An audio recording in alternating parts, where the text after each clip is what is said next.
ঠিক একদিন আগে আমি একটা কথা বলেছিলাম যে বিশ্বকাপের বেস্ট ম্যাচটা মনে হয় আমরা দেখেছি ক্রোয়েশিয়া ভার্সেস পর্তুগাল যে ম্যাচটা ছিল, বাট 24 ঘন্টার মাথায়, এক্স্যাক্টলি 24 ঘন্টার মাথায় একটা সলিড কম্পিটিশন দেখা গেল আর্জেন্টিনা ভার্সেস কেপ ভার্দে। ম্যাচটার আগে অনেক ধরনের কথা হয়েছে যে কেপ ভার্দে সেইভাবে শক্তিশালী দল না, তাদের র্যাঙ্কিং নিয়ে কথা হয়েছে, তারা একটা ম্যাচও জিততে পারে নাই, নতুন দল।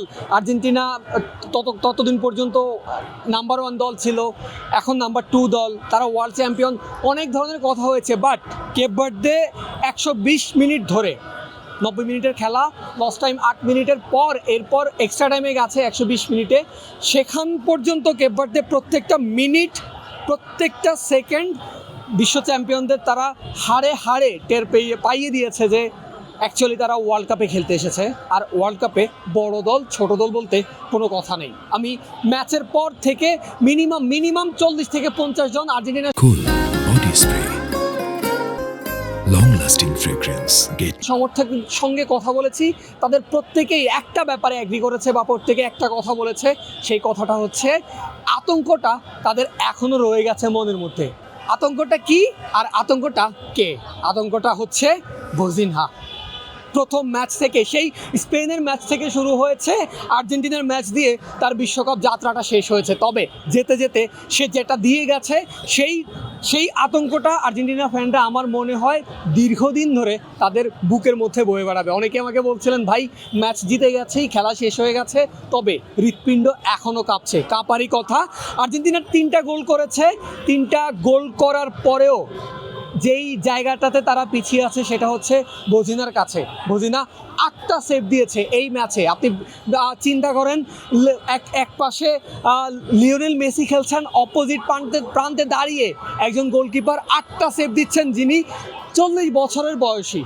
40 বছর বয়সী।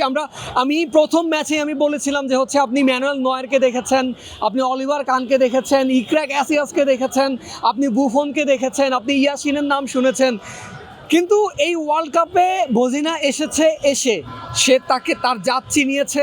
সে কেন এসেছে, সে হাড়ে হাড়ে প্রত্যেকটা সেকেন্ডে প্রত্যেকটা সেভে সে প্রমাণ করে দিয়েছে সে মানুষের মস্তিষ্কে ঢুকেছে। যাদের অ্যাগেনস্টে খেলেছে সে তাদের মস্তিষ্কে ঢুকেছে। প্রথম ম্যাচে স্পেনকে সে জিততে দেয় নাই, এর পরের ম্যাচে ধরলাম অস্ট্রিয়া ছোট দল, তাদেরও জিততে দেয় নাই, এর পরের ম্যাচে সে উরুগুয়ে 2 টাইমস চ্যাম্পিয়ন, ল্যাটিনের পাওয়ার হাউস, তাদের সে জিততে তো দেয় নাই। তাদের কারণে, এই ভজিনার কারণে উরুগুয়ে ওয়ার্ল্ড কাপ থেকে কিক আউট হয়ে গেছে গ্রুপ পর্বে। উরুগুয়েকে বাদ দিয়ে তারা এসেছে বিশ্বকাপের রাউন্ড অফ 32 খেলতে। প্রথম বিশ্বকাপেই তারা প্রথমবারের মতো নকআউট খেলতে এসেছে। আর নকআউট খেলতে এসেই লিটারালি বলে না, হার্ট অ্যাটাকের টাইম এনে দিয়েছিল লিওনেল আন্দ্রেস মেসির দলকে।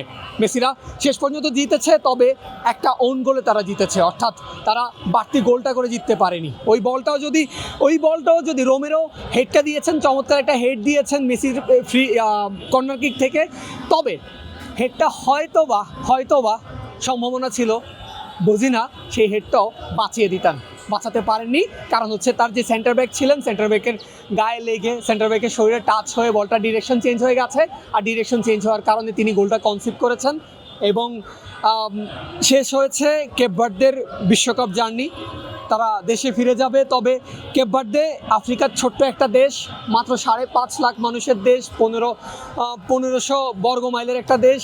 এই দেশ থেকে এসে, আটলান্টিকের মাঝখানের একটা দ্বীপ রাষ্ট্র থেকে এসে তারা যেভাবে মাথা উঁচু করে দাঁড়িয়েছে বিশ্ব দরবারে 48 দলের বিশ্বকাপে, তাদের কথা আপনার মনে রাখতেই হবে, আপনার ভজিনার কথা মনে রাখতেই হবে। মনে না রাখার কোনো একটু স্কোপ কাউকে দেয়নি। কারণ হচ্ছে আপনি যখন অপোনেন্ট আপনার প্রশংসায় মগ্ন থাকবে, ওই টিমে লিওনেল মেসি আছেন, ওই টিমে মার্টিনেজ আছেন, যার গোলকিপারের যেই এক্সাম্পলে গত 4-5-6 বছর ধরে একটাই নাম আসতো সবার আগে, মার্টিনেজ। সেই মার্টিনেজকে যদি আপনি ওভারশ্যাডো করে ফেলেন, আপনার বয়স 40 বছর, বুঝতে হবে যে আপনি আপনার স্বপ্নের বিশ্বকাপটা খেলেই যাচ্ছেন। আপনি হয়তোবা বাদ যাচ্ছেন, আপনি হয়তোবা আপনার বিমানটা ধরছেন, খুব তাড়াতাড়ি শেষ হয়ে গেছে, কিন্তু আপনি যে মানুষের হৃদয় জিতে নিয়েছেন, মানুষের মনে আতঙ্ক ধরিয়ে নিয়েছেন, আপনি জিতেছেন। ভজিনা কেপ ভার্দেও জিতে গেছে, তারা শুধু স্কোর শিটে তারা হেরেছে।